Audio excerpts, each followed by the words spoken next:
हाता ते हाताफाटापर्यंत रस्ता खड्डेमय, प्रवासी व वाहन चालक हैराण, तात्पुरत्या दुरुस्तीवर संताप. बाळापूर तालुक्यातील हाता ते हाताफाटा दरम्यानचा मुख्य मार्ग सध्या शेकडो खड्ड्यांनी भरल्याने प्रवासी व वाहन चालकांना मोठा त्रास सहन करावा लागतोय. अतिवृष्टीमुळे गेल्या अनेक वर्षांपासून रस्त्यांवरील डांबर वाहून गेल्याने हा मार्ग जीवघेणा बनला आहे. संबंधित प्रशासनाने खड्ड्यांमध्ये कायमस्वरूपी डांबरीकरण करण्याऐवजी तात्पुरत्या स्वरूपात मुरुम टाकून मलमपट्टी करण्याचे काम सुरू केले आहे. मात्र ही उपाययोजना अपुरी ठरत असून प्रवाशांचा प्रवास अद्याप धोकादायकच आहे. हा मार्ग अत्यंत वर्दळीचा असून शाळा कॉलेजचे विद्यार्थी, व्यापारी तसेच शेकडो प्रवासी दररोज या रस्त्याने प्रवास करतात. रस्त्यावर पडलेल्या खोल खड्ड्यांमुळे अपघाताचा धोका वाढला असून वाहनांचेही मोठे नुकसान होत आहे. गेल्या काही वर्षांपासून रस्त्याची दयनीय अवस्था कायम आहे.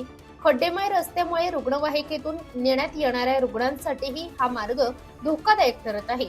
आपत्कालीन परिस्थितीत वेळेत उपचार मिळण्यास अडथळे निर्माण होत असल्याची नागरिकांची तक्रार आहे. स्थानिक नागरिकांच्या मते खासदार, आमदार व संबंधित अधिकाऱ्यांनी वेळेस लक्ष दिले असते तर त्याचे डांबरीकरण होऊन प्रवासी व वाहन चालकांना दिलासा मिळाला असता. मात्र दीर्घकाळापासून होत असलेल्या दुर्लक्षामुळे नागरिकांमध्ये संताप व्यक्त होत आहे. इंडिया न्यूज R7 साठी काझी मेहंदी हसन, बाळापूर.